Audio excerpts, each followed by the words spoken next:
sexta, o Globo Repórter cruza a fronteira sul do Brasil para mostrar como é a vida no país menos violento, menos corrupto e mais alfabetizado da América do Sul.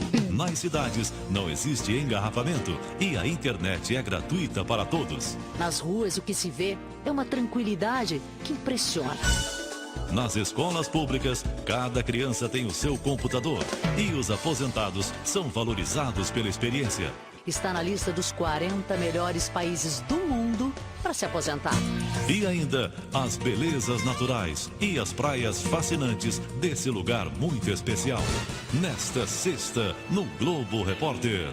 Olá, você que está ligado na internet. Conheça o país do bem viver. Na mesa, a melhor comida do mundo. A carne de fama internacional assada em fogo de lenha.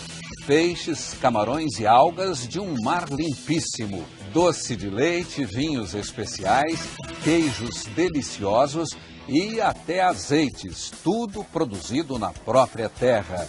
Nas cidades, nenhum engarrafamento. Internet de graça para todo mundo.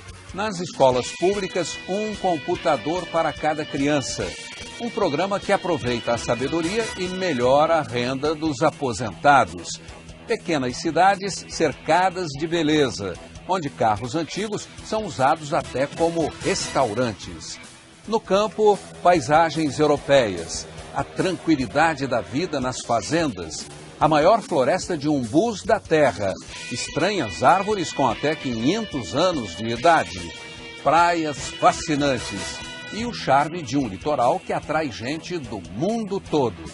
Que país é este, afinal? Hoje no Globo Repórter.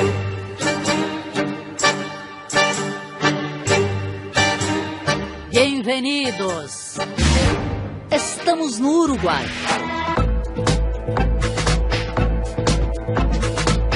Um país fascinante.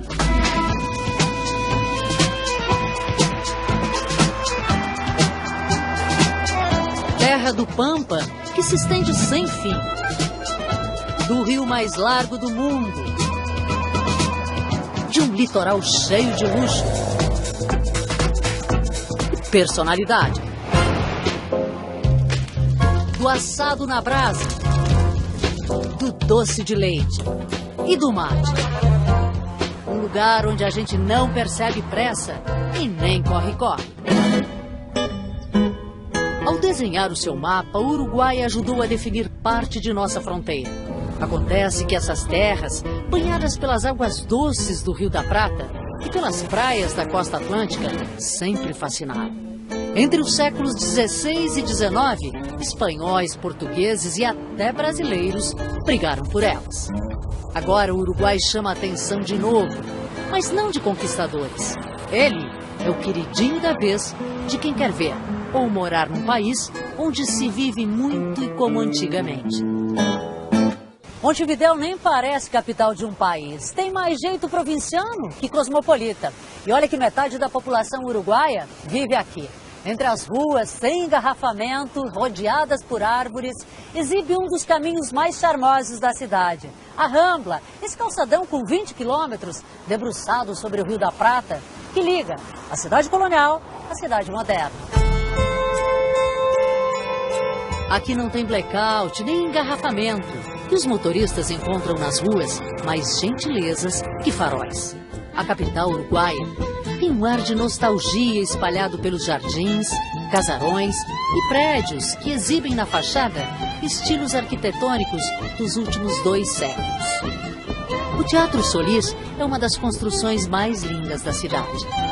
O Palácio Salvo, com suas torres que lembram o gótico e chegam a 70 metros, já foi o mais alto da América do Sul.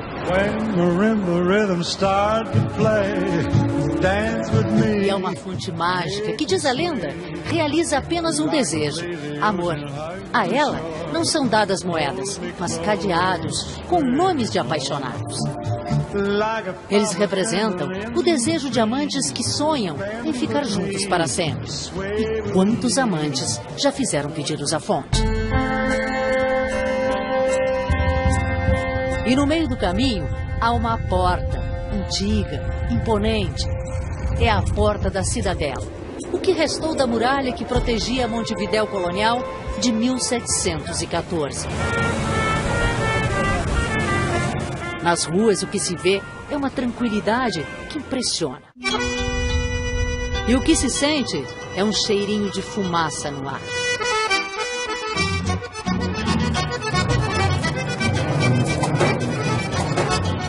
Sempre tem um fogo pronto para preparar o prato preferido de quem mora aqui.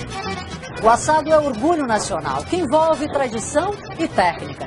Diferentemente ao que estamos acostumados no churrasco brasileiro, o assado uruguaio é feito com lenha e não com carvão.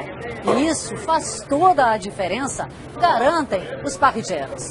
Santiago, que gosto a lenha dá à carne? O gosto, a fumaça, o calor é outro. O mesmo corte de carne, mas se assado com carvão, não sai o mesmo, é totalmente diferente. Enquanto controla o ponto das carnes, Santiago me conta que aprendeu tudo com o pai ainda quando era pequeno. E um dos orgulhos é a batata doce glaciada. Irresistível. E o preparo é quase um ritual. Bastante açúcar. E agora o segredo, que isso é sensacional. Essa hora é sensacional. Olha o barulhinho.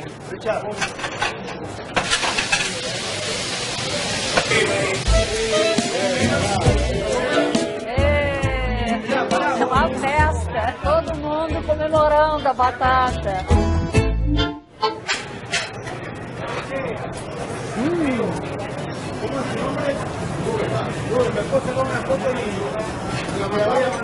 Assada e ela fica crocante na parte do açúcar. Realmente simples, mas deliciosa. Na grelha vai um pouco de tudo. Carnes, linguiças, miúdos, pimentões, abóboras, cebolas e tomates. Produtos que vêm direto das grandes e tradicionais estâncias e das pequenas propriedades rurais. E o Uruguai está cheio delas, com pessoas que vivem da terra, do que colhem dessa terra fértil e generosa. São lugares de lindas paisagens, com casinhas distantes e povoados que são uma graça. Esse é o povoado Éden, onde vivem 200 pessoas.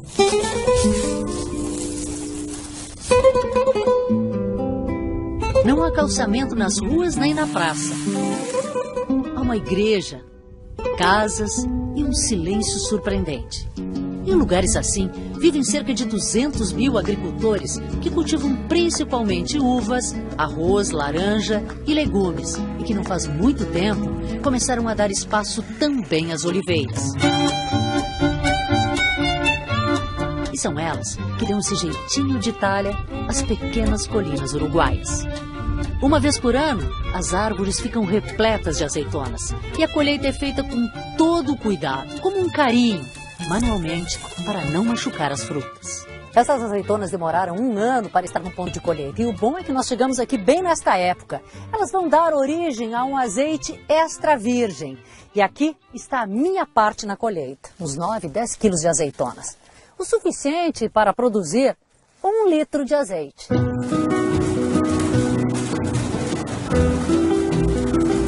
As azeitonas vão direto da colheita para a moagem. O aroma liberado durante o esmagamento da fruta é um perfume. E foram as azeitonas que levaram de volta ao campo Isabel, a engenheira química que se especializou na arte de degustar óleos. Agora nós vamos degustar um azeite. A Isabel vai mostrar como é que é esse processo. Vamos lá, Isabel. Certo. Primeiro que fazemos é servir uma quantidade pequena de azeite. Isabel me explica que preciso girar para aquecer um pouco, pois o azeite é bom consumir aos 28 graus. É jugo de fruta. Sim, como um suco de fruta. E nessa degustação, ao contrário do vinho, o azeite, a gente engole. Todo o sabor a gente sente na boca e o picante, que é uma virtude do azeite, ao contrário do vinho, que é um defeito, a gente sente na garganta. Então, só engolindo com a vantagem que não ficamos bêbados, borracho. Você pode beber tudo o que você quer. Mais do que uma profissão, Isabel faz dessa atividade um estilo de vida. Ela cuida das azeitonas, do equilíbrio dos olhos e olha com orgulho as oliveiras, que formam uma paisagem que ela ajudou a mudar. A terra é fértil e o mar oferece fartura. Grande parte da boa comida que vai à mesa vem dessas águas geladas e agitadas. As feiras, todos os dias, oferecem a pesca da noite. Camarões, lagostas, peixes, lulas. Tanta opção que fica difícil decidir o que levar. De olho nessas banquinhas também ficam eles, os velhos lobos do mar.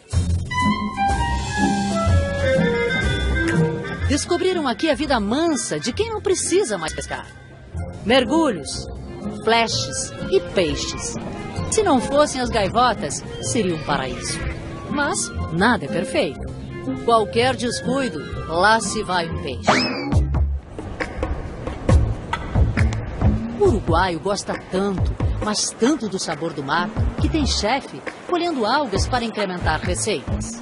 Luciano, que vive em Punta del Diablo, busca entre as pedras as algas verdinhas que usa para preparar suas especialidades. É como se fosse uma horta. Sim, mais ou menos. Natural. Ovos, farinha e algas frescas bastam para fazer os raviolis, que recheia com ricota e queijo parmesão. E algas bem picadinhas. A alga pode ser um dos alimentos do futuro e tem muitas vitaminas. A única coisa que temos que fazer é cuidar da natureza. Desidratada, ela também serve de tempero para a salada. Com frutos do mar, é claro. Tudo muito curioso, muito delicioso, com gostinho do mar. Amei. Perfeito. Comida diferente. Muito bem, vou levar a receita embora. Uruguai. Alguns dos melhores indicadores da América Latina estão aqui. Neste país, as mulheres vivem em média 78 anos. Os homens, 74. É considerado o país menos corrupto, o mais alfabetizado e o menos violento. E ainda está na lista dos 40 melhores países do mundo para se aposentar. O Uruguai atualmente tem tido 10 anos de crescimento econômico muito importante, inclusive com alguns anos com taxas perto dos 7%, né, taxas nunca vistas no Uruguai. Isso tem permitido, digamos, a melhoria da vida, a diminuição dos índices da pobreza. É um país tranquilo, o estilo de vida é mais sossegado e tem muitos atrativos culturais. Claro que ajuda a ser um dos menores países da América do Sul e ter apenas 3 milhões e 300 mil habitantes. Mas os uruguaios souberam com maestria tornar atrativo o seu pequeno país e ensinam lições preciosas. Carlos Vilaró, um dos artistas mais famosos da atualidade, vai completar 90 anos em novembro. Ele é um exemplo de vitalidade e simpatia. Um homem amável e cheio de histórias. Conta que com as mãos que hoje pintam telas, começou a erguer a própria casa. Essa construção enorme, apoiada sobre o rochedo, chamada de Casa Pueblo. Erguido como um monumento ao sol, é um dos locais mais fotografados do Uruguai. E até inspirou o poetinha Vinícius de Moraes. Era uma casa muito engraçada, não tinha teto, não tinha nada. Aqui ele mora com seus gatos. Tem seu ateliê e uma vista deslumbrante de Punta del Este. Pergunto qual o segredo para uma vida longa e feliz. O segredo está primeiro na generosidade, no prazer de saber doar, no encontro com as pessoas e amá-las. Eu sou um homem feliz.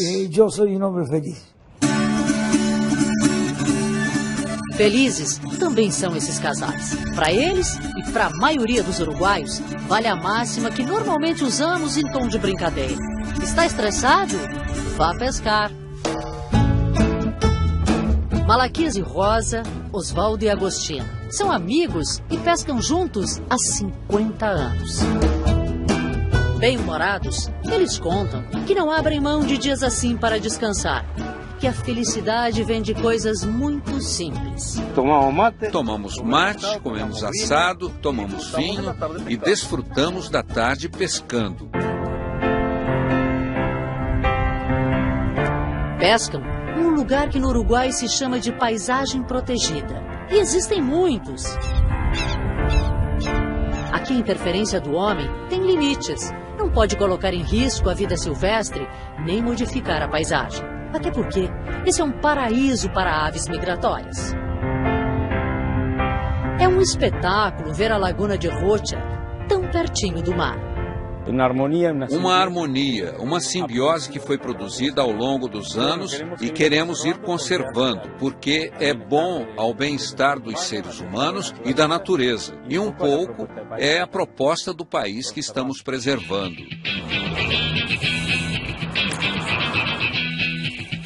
Marion também é muito ligada com a natureza, principalmente com as plantas. Tem um coração tranquilo e mostra com orgulho as suas receitas de vida. Esta é uma planta muito procurada pelas mulheres. Porque cura celulite, centelha asiática. Formada em botânica aos 70 anos, ela decidiu não parar. Na lojinha de chás e ervas medicinais, recebe os amigos e transmite os conhecimentos que aprendeu com os antepassados e que aprimorou na faculdade. É feliz aqui, nesse encontro de saúde com as plantas. É meu pensamento. Penso que não passamos uma única vez por este mundo, que passamos muitas vezes. Então as coisas queridas são tão queridas que parece que vieram de muito tempo antes. Eu as tenho incorporadas comigo de muito tempo. Estou muito contente com o que faço. Estou muito contenta com o que hago. E as plantas, elas podem curar mesmo? Sim, claro que sim. Para esse grupo, felicidade e vida longa tem a ver com atividade, convivência e o prazer de fazer o que gostam. Normalmente se encontram em associações como essa, que reúne 600 pessoas. Eles pagam uma pequena taxa e têm direito a uma infinidade de cursos, como línguas, artes, canto, tai chi chuan.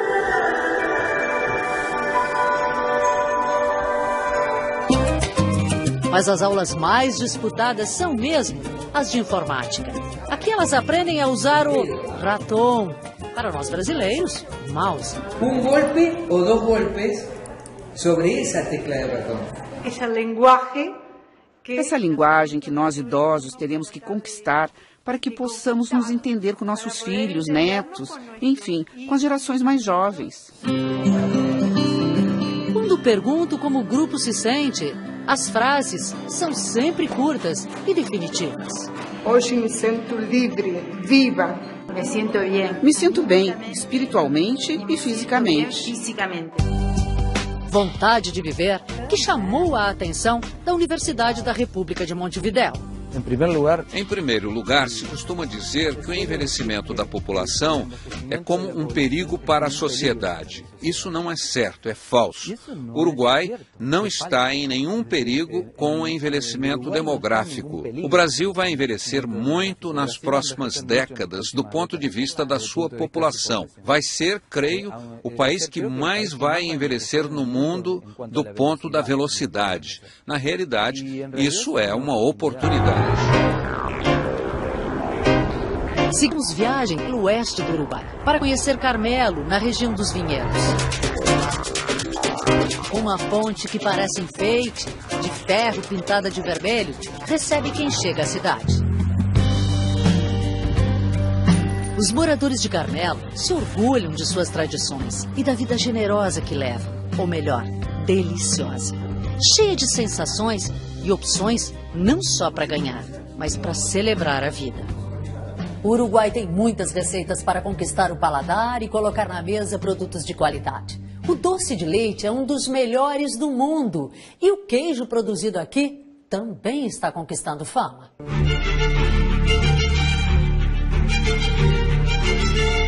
Queijo parmesão fresco e saboroso.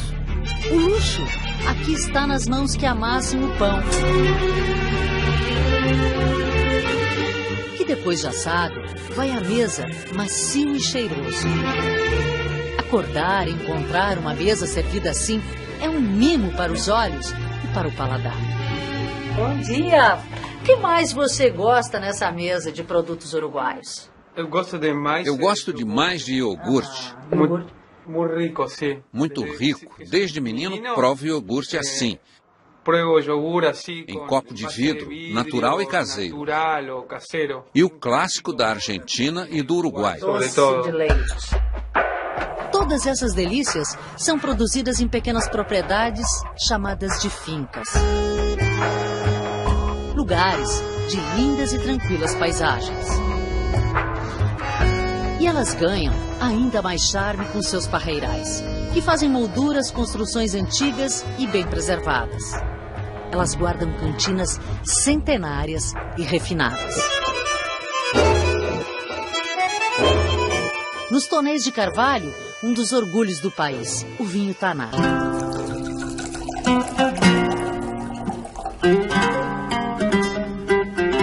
A enóloga Valéria Ciola me explica que o Taná é uma especialidade dos uruguaios. Um vinho forte, de personalidade, que harmoniza muito bem com os queijos uruguaios mais suaves.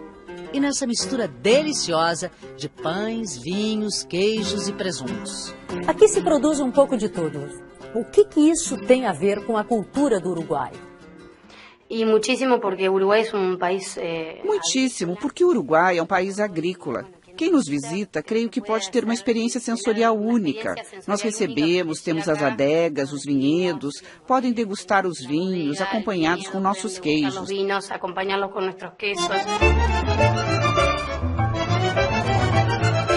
Nesse lugar cheio de história e com uma mesa linda dessas, a conversa vai longe. Os uruguaios adoram receber visitantes para degustar, mas também para se deliciar com esse estilo de vida que mistura dias sem pressa e sensações. Saúde! Tem a ver com a boa vida, o estilo de vida uruguaio? Sim. Sim, desfrutamos muito de tudo que produzimos. E todas as coisas que fazemos com muito carinho e em pequena escala. Você conhece vinho, então, desde que era muito pequena? Sim, molhavam a minha chupeta no vinho. Música, alegria e fartura de dar água na boca. Nós estamos no Mercado do Porto, um dos principais centros de gastronomia de Montevidéu. E aqui dá para ter uma ideia do que o uruguaio come e o que ele oferece para o turista. Aqui atrás de mim, por exemplo, tem uma bela parrilhada, que é muito parecida com o nosso churrasco. Vamos dar uma voltinha e ver o que mais a gente encontra por aqui. Aqui tem outra parrilhada. Mais uma aqui. Outra. Aqui mais uma. E outra aqui. São 6 opções e o mesmo prato. Carne. É fácil entender por que o Uruguai é o segundo maior consumidor de carne bovina do mundo. Perde apenas para a Argentina. No ano passado, cada uruguaio comeu em média 54 quilos e 700 gramas de carne. Quase 20 quilos a mais que o consumo dos brasileiros. Decididamente, estamos num país de carnívoros. Com tanta carne, tantos assados, tanta gordura, como será que os uruguaios estão cuidando da saúde?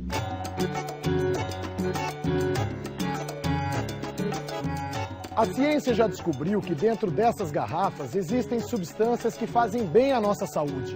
Ajudam a prevenir doenças, especialmente as do coração. Agora, novas pesquisas revelam que a quantidade dessas substâncias é maior em algumas variedades de uva. Uma das campeãs é a Taná, a uva mais plantada no Uruguai. A variedade que produz um vinho de vermelho intenso foi trazida da França no fim do século XIX. O nome Taná se deve à forte presença de taninos, que são antioxidantes naturais. Combatem o envelhecimento precoce e ajudam a prevenir doenças, entre elas alguns tipos de câncer. Uma pesquisa do Instituto Clemente Stabile, em Montevidéu, comparou 3 variedades de vinhos produzidos no Uruguai: Taná, Merlot e Cabernet Sauvignon. A pergunta era: qual dos 3 tipos de vinho seria capaz de retardar por mais tempo a decomposição em cérebros de ratos. O vinho Taná obteve de longe o melhor resultado. Todos nós temos defesas que são capazes de contra-atacar os radicais livres. Mas quando eles estão numa quantidade excessiva, nossas próprias defesas não são suficientes. Então, os antioxidantes vão ajudar o organismo a atacar estes radicais livres e a melhorar certas enfermidades onde se produz isso. No Brasil, outra descoberta. Pesquisadores da PUC de Porto Alegre também compararam vários tipos de vinho tinto e encontraram no Taná uma elevada quantidade de resveratrol, um antioxidante potente, batizado de elixir da juventude. O resveratrol é um antioxidante diferente, porque ele vai atuar numa proteína chamada sirtuína, que está ligada ao envelhecimento. Essa proteína sirtuína evita doenças do envelhecimento, como Parkinson, Alzheimer, doenças cardiovasculares. O cardiologista e professor da Universidade Católica de Montevidéu, Ricardo Benedetti, indica o Taná para seus pacientes, mas alerta. Se tu eres consumidor de vinho, se você já é consumidor de vinho, siga tomando em doses pequenas, porque o vinho pode, em quantidades grandes, levar ao vício. E aí entra um outro problema. E aí entram outros problemas. Saúde. Os pacientes que seguem a recomendação perceberam melhoras. O narrador esportivo Carlos Munhoz toma 1 taça de Taná por dia no jantar e diz que o bom colesterol subiu de 50 para 60 miligramas, o que afasta o risco de um infarto, por exemplo. O senhor está sentindo melhor? Sim, perfeitamente. Perfeitamente. Eu também saí do consultório com a mesma indicação. Dr. Ricardo Benedetti. Dr. Benedetti recomendou 1 taça de vinho Taná por dia. Assinou e carimbou a receita. Já que aqui tem substâncias que fazem bem à saúde, que vão nos deixar mais saudáveis. Saúde, saúde. Jaleco branco, laço azul no pescoço, Valentino, 10 anos, é uma das quase 300 mil crianças que usam o mesmo uniforme do tempo de seus pais. A diferença entre as gerações é que agora os alunos descobrem o mundo em segundos, pela internet. Todos eles estão nos mostrando imagens do Brasil. Olha aqui, ó. O que você encontrou aí? Onde é? Rio de Janeiro. Rio de Janeiro, é lindo. A ideia é fazer com que o computador deixe de ser um privilégio para se tornar um direito. Todas as crianças maiores de 6 anos, quando ingressam nas escolas públicas aqui do Uruguai, elas ganham um computador e acesso grátis à internet. Além de pesquisa, o computador é usado para leitura, lições de casa e, claro, nas horas de folga eles aproveitam para jogar. Isso é um elemento que lhes permite descobrir um mundo desconhecido e também lhes permite aprender. E o professor tem que acompanhar essa mudança. E as crianças, às vezes, nos ajudam muito mais rápido na aprendizagem. O projeto começou há 6 anos e, além dos computadores, é oferecida a manutenção. As crianças não precisam andar mais que 300 metros para acessar a rede. Aliás, todas as praças, parques e prédios públicos têm internet livre e de qualidade. Um serviço que é oferecido de graça também pelo comércio. A aula acabou e a família do Valentino está reunida aqui na praça. E as crianças, ao invés de estarem por aí correndo, olha só, no computador. Vamos ver. Valentino, dá para conectar a internet aqui na praça? Sim, dá. É uma ferramenta fácil de utilizar. Permite navegar pela internet, buscar coisas úteis, programas. Você sabe usar o computador como o Valentino? Me ensinou o Valentino. Os computadores fazem parte dos planos para capacitar quem começa a vida no Uruguai. No tempo do seu Luiz, não existia essa facilidade. Ele já está aposentado, mas também faz parte de um plano e voltou ao trabalho. Desta vez, para ensinar, na prática, tudo o que sabe sobre construção civil. Sou jovem ainda, penso, com 64 anos, e quero fazer algo. E o que melhor que ensinar quem não sabe para capacitar as pessoas que entram no ramo pela primeira vez. Os aposentados uruguaios ganham em torno de 15 mil pesos mensais, pouco mais de R$ 1.600. Quando voltam ao trabalho, nesse projeto do governo de compartilhar experiências, quase dobram a renda. Recebem 12 mil pesos por 20 horas semanais. Era um desperdício ter gente com experiência, os mestres de obras aposentados em suas casas sentados, tomando mate, quando poderiam estar dividindo o seu conhecimento com outras pessoas. Por enquanto, são apenas aposentados da construção civil, mas a ideia é chamar mestres de outros setores.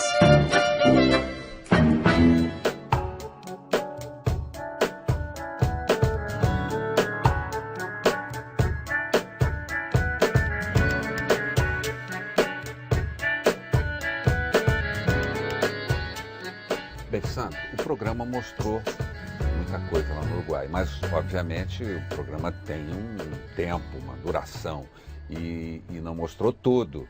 Agora, o que é que você, não só você e a equipe, que a equipe foi um cinegrafista, um produtor, um auxiliar técnico, e tivemos 2 parceiros que conduziram o nosso motorhome lá pelas estradas do Uruguai. Vou aproveitar para apresentar o pessoal que participou da produção. O nosso auxiliar técnico, Paulo Evaristo. Tudo bem, Paulão? Tudo bem. Tranquilo? O nosso produtor, jornalista James Alberto. James, foi bom trabalhar no motorhome? Foi muito bom, ajudava, facilitava para chegar nos lugares. A gente acordava cedo, dormia tarde, trabalhou muito. Então facilitou bastante. Claro, quem filmou isso tudo foi o repórter cinematográfico Carlos Costa. E a gente teve também um pessoal de apoio. O nosso motorista, o Augusto, o nosso copiloto e navegador, o Iguaçu. Eles estão preparando um cafezinho e essa é uma das vantagens de trabalhar no motorhome. A gente pode escolher a paisagem para improvisar uma refeição. Agora, por exemplo, a gente está aqui no Forte Santa Teresa, no Chuí, fronteira com o Brasil. E o que você não mostrou no programa que você gostaria de mostrar? Você sabe que tem uma coisa que chamou muita atenção da gente, foi em Montevidéu. Montevidéu é uma cidade curiosa, é uma capital e ela é ao mesmo tempo uma cidade tranquila. E, Sérgio, não sei se é porque a gente está tão acostumado com a nossa correria, com o nosso trânsito aqui, uma coisa que me chamou muita atenção é o respeito ao pedestre. Atravessar uma rua em Montevidéu, pisar na faixa de segurança, é o sinal automático para o carro parar. E o carro para. O carro para. Isso é surpreendente. A gente conversou com o escritor, com o Eduardo Galeano, que ele é apaixonado por Montevidéu e ele deu uma definição bem bonita da cidade e da paixão que ele tem pela capital do Uruguai. Eu nasci aqui, em Montevidéu, estou muito contente de ter nascido aqui, eu amo essa cidade. Montevidéu é uma cidade onde ainda é possível caminhar e respirar, que são 2 atividades importantes, respirar e caminhar. Caminhar na beira-mar, deixar que as pernas resolvam as contradições da alma. Aí eu estou... Cada caminhada é uma poupança de fortunas imensas que senão eu estaria gastando no psicoanálise.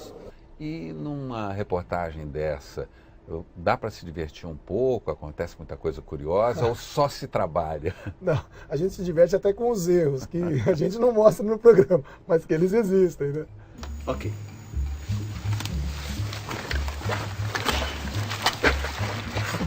Não acredito.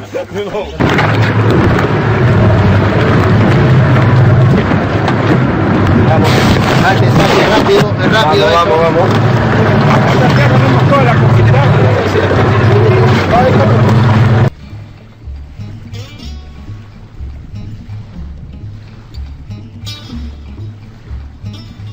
Fala sobre o motorhome, que foi uma experiência nova para você também. Eu acho que a gente não conseguiria mostrar esse Uruguai que os brasileiros não conhecem se não fosse dessa forma no motorhome. Porque fomos a cidades tão pequenas que ele nos serviu de acomodação, nos serviu de meio de transporte, lugares onde não tem aeroporto, a gente não chegaria de avião. Para levar o carro, para ir de carro, para levar o nosso equipamento, teríamos que ter 2 carros pelo menos, para levar um só equipamento, outra equipe. Então ia ficar um pouco complicado. Então ele foi muito prático nesse sentido. A gente chegava, já estava em casa, né? Sim. E fomos muito bem recebidos. Assim, o uruguaio, ele é caloroso, as pessoas foram muito gentis, muito generosas com a gente. A gente não teve problema de segurança em lugar nenhum. Estacionávamos na rua. Em Montevidéu foi assim, em Punta del Este foi assim.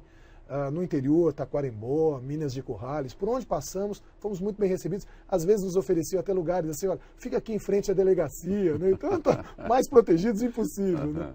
E esse interior uruguaio, como é que você viu essas cidades do interior? Cidades bastante prósperas, bastante tranquilas, não é? Como é que você viu isso tudo? Muito bonito. São lugares assim belíssimos, que vale a pena fugir um pouco da rota de turismo convencional, que às vezes se limita às praias, aos balneários, para conhecer esses lugares, porque tem uma riqueza e tem um potencial turístico a ser explorado. É fantástico, assim, imaginar que a gente ia encontrar ouro no Uruguai. Se bem que para chegar até o ouro eu penei bastante, viu? O seu Tito, o nosso guia e garimpeiro, velho garimpeiro, ele estava mais preparado que eu para ir atrás do ouro, viu, Sérgio? O Dom Tito é mais esperto que a gente, ele veio com uma alpargatazinha. Claro. A gente veio buscar. Claro, Mas, ô Sandro, você esteve em contato com Eduardo Galeano, que tem aquele famoso livro Veias Abertas na América Latina. Eu adorei, né? Que a minha geração lia com muita cautela, porque está sujeito a ser preso, né? É mesmo? Exato, era um livro que... Você leu? Li e tenho em casa até hoje. Né? Tenho em casa até hoje o livro. É muito bom, né? Editado na época. Mas então ele fez algumas colocações para você sobre o comportamento do povo uruguaio, né? Então, o que ele coloca exatamente? Ele é apaixonado por Montevidéu, viu? Esse aqui é bonito. O Galeano tem uma clareza, assim, uma objetividade. Eu também li Veias Abertas e fiquei maravilhado, porque quando li parecia a primeira vez que se olhava o oprimido, né? Olhava a história com outros olhos, né? Não a história oficial. Então, nos impressionava na época o livro. Ele continua uma mente produtiva, ele continua muito criativo. Ele tem verdadeira paixão.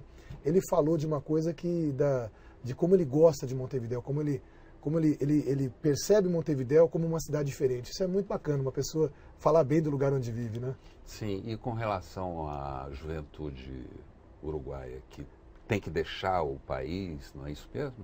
Ele lamenta, ele acha que isso precisa ser corrigido de algum jeito, porque, veja só, um país que cria uma educação fantástica, que eles têm 97%, 98% de alfabetizados a partir dos 15 anos. Isso é maravilhoso, né?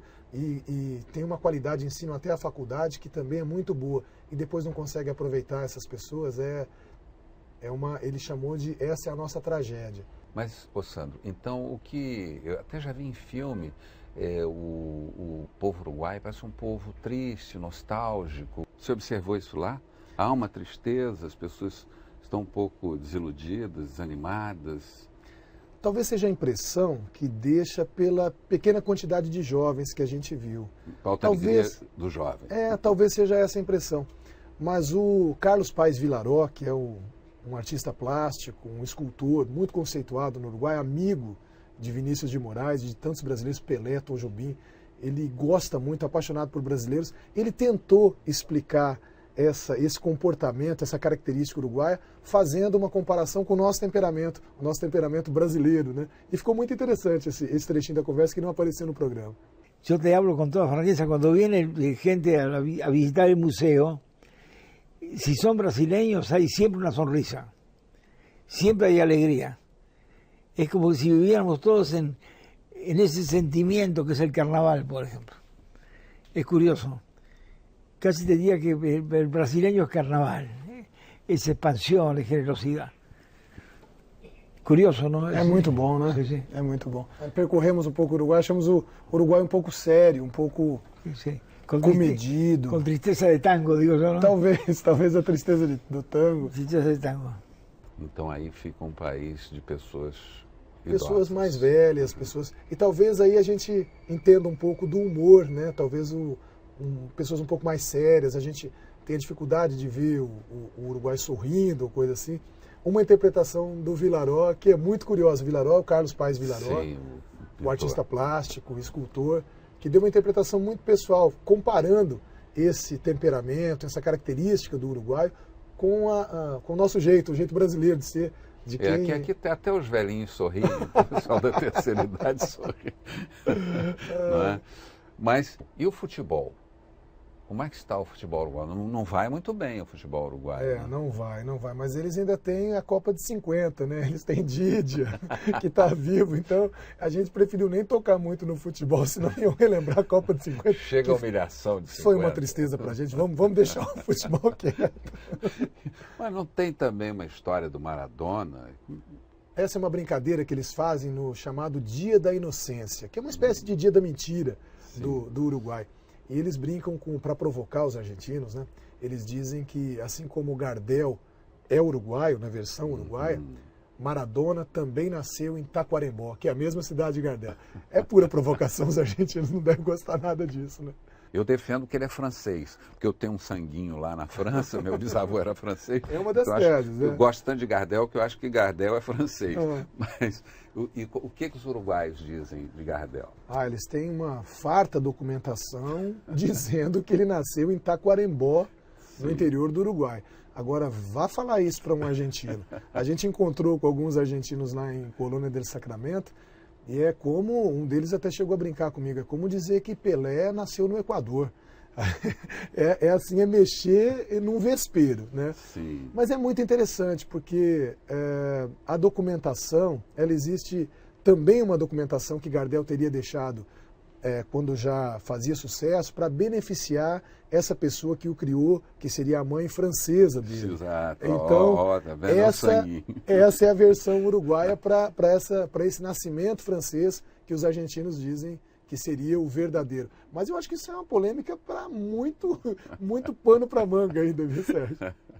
No programa nós vimos aquele cidadão localizando água com aquelas varetinhas.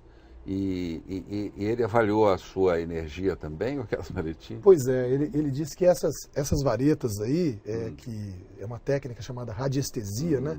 Que ele era capaz de medir a minha energia. Eu fiquei curioso, eu falei, veja como é que eu estava viajando há bastante tempo, ainda estava no meio do programa. E aí, quando ele aproxima as varetas do corpo da gente, essas varetas se cruzam. E aí ele vai se afastando até que chega um momento em que elas descruzam.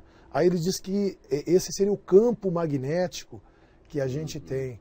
Ele falou que o meu estava normal, a uma distância. Eu fiquei até um pouco preocupado. É bom ter muita energia ou ter pouca energia? Eu acho que era bom ter bastante, né? Mas ele falou que ele está normal, eu fiquei satisfeito. Deu para tocar o programa até o fim com aquela energia que ele mediu ali. Mas é muito curioso, é um assunto que seduz, porque a gente também não tem muito conhecimento, né? Mas é muito interessante. Realmente as varetas na mão dele se cruzavam. Quando eu tentei... Não tem nenhum misticismo nisso, porque a gente já viu no cinema, na literatura, né, pessoas procurando água com as varetinhas. Né? Você que tem fazenda, você já ouviu falar daquelas pessoas que buscam água com vareta? E encontram, né? Encontram. Então eles dizem que é uma ciência, que é uma técnica, só que nesse caso ela está adaptada, ela está voltada para localizar, além dos veios d'água, para medir também a energia das pessoas e tudo. A gente vê isso com muita curiosidade, né? Porque eles estão um tanto quanto místicos, né? Você esteve lá em Piriápolis. Piriápolis, exatamente. Então, como é que é a coisa? Como é que funciona a coisa lá? É uma cidade mística? É uma cidade que tem um grupo de pessoas e o Carlos Rodrigues, que apareceu com as varetinhas aí, ele estuda muito, ele é especialista em geobiologia, ele tem identificado pontos de muita energia na cidade. Isso tem atraído as pessoas. Gente de todo mundo? Pessoas, especialmente aqui da América do Sul, algumas do próprio Uruguai, brasileiros, estão indo para lá para fazer um caminho, um roteiro que teria sido criado pelo fundador da cidade, o Francisco Piria, já pensando em localizar esses pontos, para que as pessoas pudessem se beneficiar dessa energia. É muito curioso, talvez esteja surgindo aí um novo caminho de Santiago aqui na América do Sul. E o cavalo na vida do povo uruguaio? Você é fã de cavalo, né? Sim. Você adora, né? E cavalo, olha, acho que o programa teve belas imagens, mas as imagens do cavalo crioulo, acho que foram, assim, eu me impressionei muito, parecia que a gente estava no meio de um filme, né? E teve uma frase que um dos criadores falou pra gente, que que não coube no programa e que é muito interessante. Ele falou, olha, repare nos heróis uruguaios, todos estão sobre um cavalo. Então, quer dizer, a história do Uruguai está intimamente ligada. Dominar o Pampa, o cavalo foi fundamental. Né? Eu só lamento que eles não experimentem o manga-larga machador. Eu sou fã. É o que você gosta. Depois, quando se sentarem os heróis uruguaios, sentarem no manga-larga machador, nunca mais vão apiar. Mas você viu o crioulo, né? É muito bonito, Sim, né? Um belo animal. O cavalo é muito bonito. O cavalo é um belo animal. Então, aqui nos nossos programas, nós gostamos muito de natureza. Temos sempre, né, no Globo Repórter, belas imagens da natureza. E a natureza uruguaia? O que é que você viu de surpreendente? É quase tudo surpreendente, né? Lobos marinhos, leões marinhos, são coisas que a gente não tem aqui, que a gente vê e se encanta. A gente pegou um período muito propício e muito agradável, que era o período da procriação. Então tem filhotinho para todo lado. A gente viu filhote para todo lado. Cervos, a gente viu os próprios lobinhos, a gente viu até um puminha, um filhotinho de puma que nasceu, esse num zoológico, que era o bicho que dominava as poucas matas do Uruguai, mas era o felino, o predador, né, que hoje já não se acha mais na natureza e que eles estão tentando reproduzir. Agora, uma coisa que o internauta deve saber, é um país que merece ser visitado. Não só aqueles pontos que a gente já conhece, mas o interior, ele é um povo muito caloroso, muito receptivo, muito generoso na hospitalidade e que vale a pena conhecer. Está pertinho da gente, às vezes a gente vai para tão longe e não conhece o nosso vizinho. Né? Eu indicaria o Uruguai para uma visita, para um passeio, que vale a pena.